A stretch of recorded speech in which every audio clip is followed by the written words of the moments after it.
دوستو، جہلم کے قیام میں جو واقعات میری نظر سے گزرے ہیں اور جو میں نے خود اپنے طور پر اہتمام کیا، اس کی ایک جھلک اور دکھانا چاہتا ہوں۔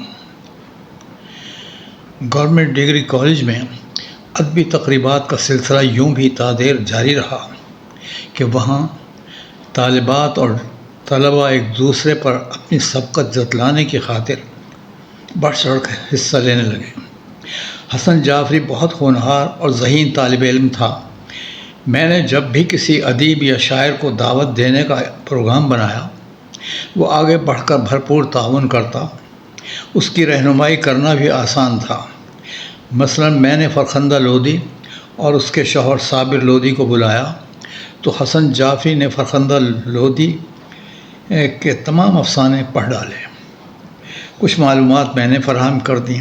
اسٹیج پر مائک کے سامنے آ کر وہ فی البدیہہ تقریر کرنے لگا تو فرخندہ حیران رہ گئیں کہ ان کے افسانوں پر ایک طالب علم اتنی فصاحت سے گفتگو کر رہا ہے۔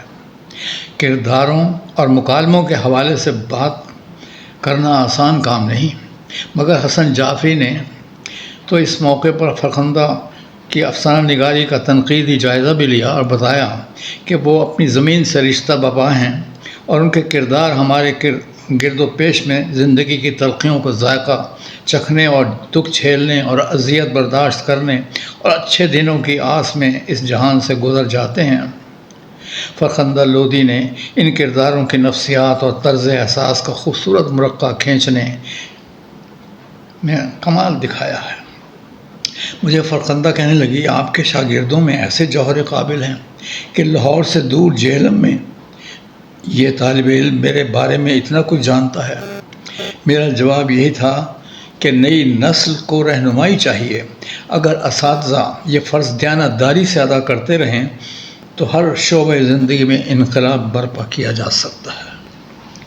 اس عرصے میں ناصر کاظمی کے انتقال کے بعد ان کے لیے تعزیتی ریفرنس پیش کرنا اور طلباء اور طالبات کو عشق کے شیدائی غزل کے شیدائی ناصر کاظمی کے مقام و مرتبہ سے باخبر کرنے کی خاطر میں نے کالج میں انتظار حسین اور سجاد باقر رضوی کو بلایا۔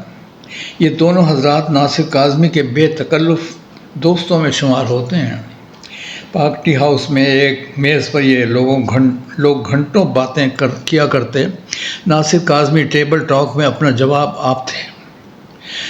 وہ جب کسی موضوع پر اظہار خیال کرتے تو بعض اوقات قریب کی میز پر بیٹھے ہوئے لوگ بھی اپنی گفتگو موقوف کر کے ان کی بات پر کان لگا لیتے۔ انتظار حسین اور سجاد باقر رضوی کی آمد پر کالج میں دھوم مچی ہوئی تھی۔ طلباء اور طالبات ان سے غائبانہ طور پر آگاہی رکھتے تھے۔ ان کے نصاب میں انتظار حسین کا افسانہ اور سجاد باقر رضوی کی غزل پڑھائی جا چکی تھی۔ تعزیتی جلسہ شروع ہوا۔ ہر ایک کی خواہش تھی کہ انہیں قریب سے دیکھا جائے، چنانچہ میں ان دونوں کو پنڈال کے پچھلی طرف سے لے کر آیا تاکہ سب طلباء کے قریب سے گزرتے ہوئے یہ مہمان اسٹیج پر آئیں، اور اس تعزیتی اجلاس میں ہم بھی مغموم تھے اور ناصر کاظمی کی یاد میں خود ان کا شعر رہ رہ کر یاد آ رہا تھا۔ ہمارے گھر کی دیواروں پہ ناصر اداسی بال کھولے سو رہی ہے۔ اسی طرح ناصر کاظمی کی بہت سی غزلوں میں ہجر کے نوحے شامل ہیں۔ میں نے خوشگرو طلباء اور طالبات سے پڑھوایا، بہت رقت طاری ہوئی۔ انتظار حسین اور سجاد باقر رضوی کی آنکھوں میں نمی تیرنے لگی۔ بیٹھ کر سائے گل میں ناصر ہم بہت روئے وہ جب یاد آیا۔ بیٹھ کر سائے گل میں ناصر ہم بہت روئے وہ جب یاد آیا۔ اس تعزیتی ریفرنس میں انتظار حسین نے ناصر کاظمی کی بہت سی باتیں اور ان کی معصومانہ حرکتیں، راتوں کا جاگنا اور گھر سے پیدل جانا، دوستوں کے درمیان بیٹھ کر پرانی قصے کہانیاں سنانا، غرض بہت کچھ اس انداز میں پیش کیا جیسے کوئی کہانی تخلیق پا رہی ہے۔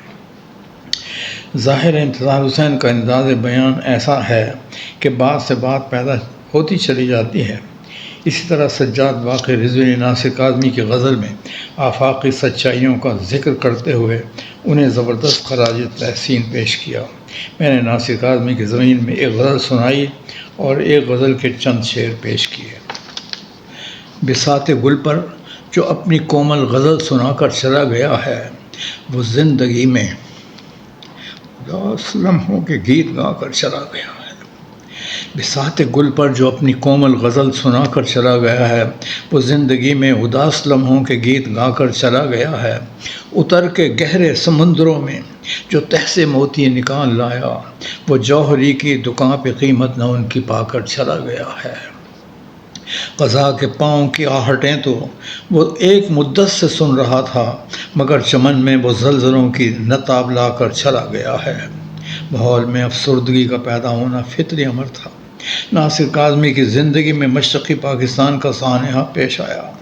ناصر کاظمی کو مشرقی پاکستان کا غم بھی اس قدر تھا کہ وہ جہاں اور بہت سے غم اپنے سینے میں چھپائے بیٹھے تھے، وہاں یہ تازہ غم بھی برداشت کرنا پڑا۔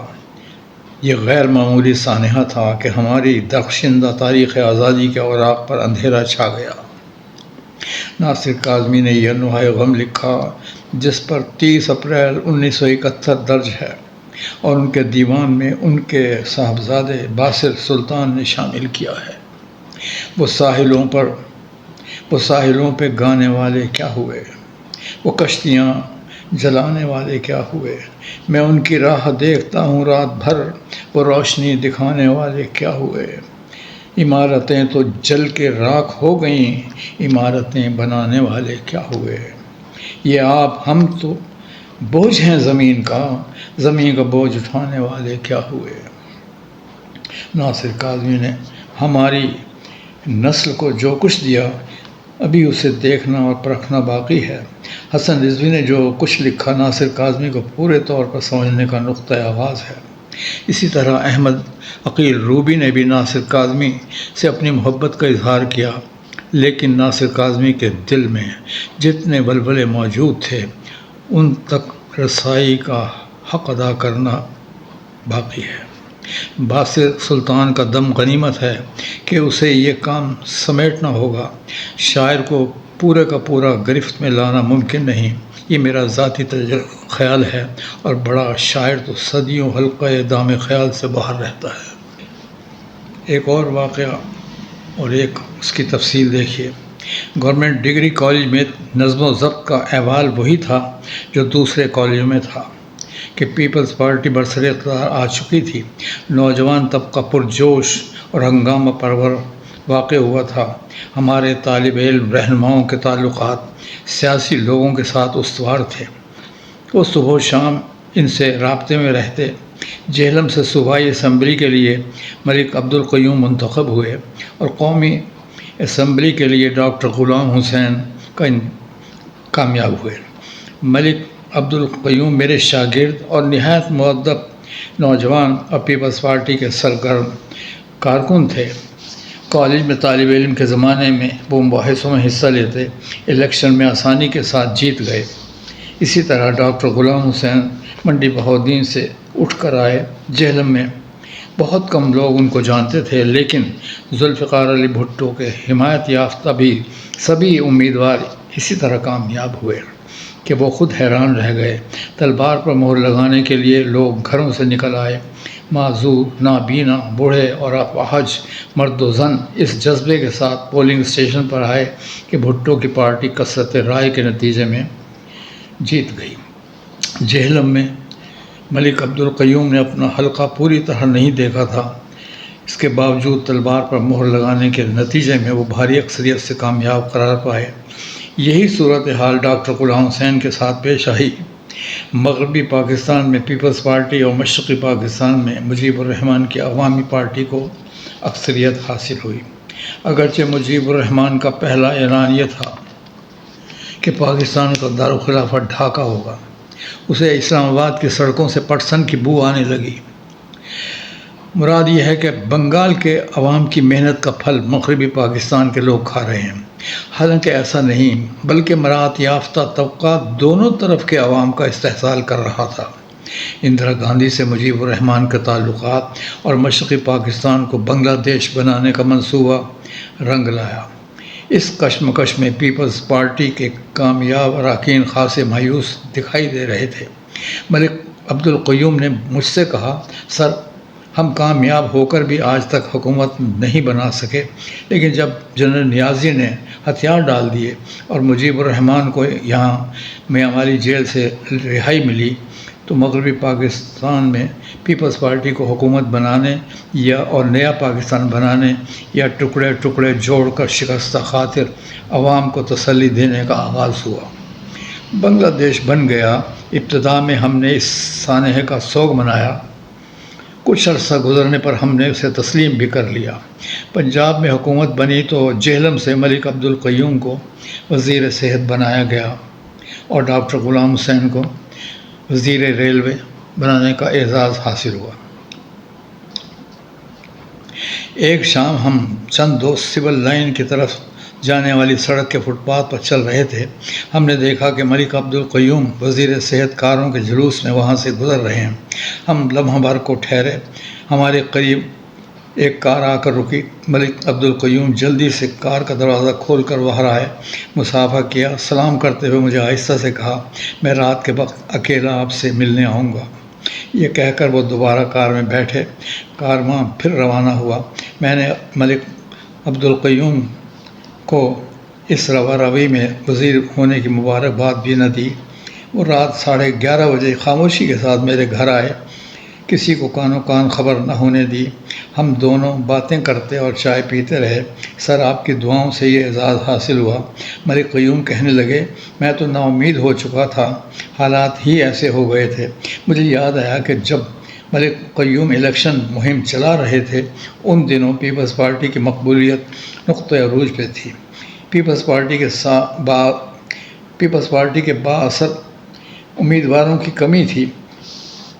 اسی طرح پڑھے لکھے قابل و قانون دان لوگ بھی زیادہ نہیں تھے۔